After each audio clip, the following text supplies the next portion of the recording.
आता नक्की रेटिनॉल लावायचं कोणी?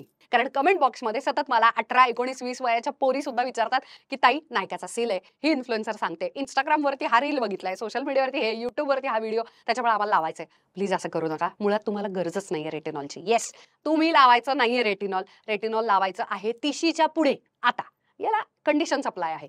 25 ते 30 हे जे वय आहे, या वयोगटामध्ये तुमची लाईफ जर स्ट्रेसफुल असेल, उदाहरणार्थ फिल्म इंडस्ट्रीमध्ये जे काम करतात, ग्लॅमर इंडस्ट्रीमध्ये खूप लाईट्स असतात, मेकअप असतो, ताण असतो, हे सगळं तुमच्या चेहऱ्यावरती इव्हेंच्युअली दिसायला लागतं. दुसरी गोष्ट म्हणजे तुम्ही मेंटल कुठच्यातरी ट्रॉमामधून गेलेला असाल तर त्वचा हे ऑर्गन आहे, त्याच्यावरती पण दिसायला लागतं. त्याच्यामुळे तिथे पण. तिसरी गोष्ट, तुम्ही सतत आयुष्यामध्ये खूप जास्त सन डॅमेज, बाहेर प्रदूषणामध्ये, शहराच्या ठिकाणी खूप भयानक धकाधकीचं जर आयुष्य तुम्ही जगलेला असाल, तर साधारण 28-29 ती चिन्ह एजिंगची तुम्हाला दिसायला लागतात. म्हणजे तुमचं वय आहे अगदी 30शी पण टच नाही तुम्ही केलेली, पण अगदी 35-40 सारखी तुमची त्वचा झालेली आहे.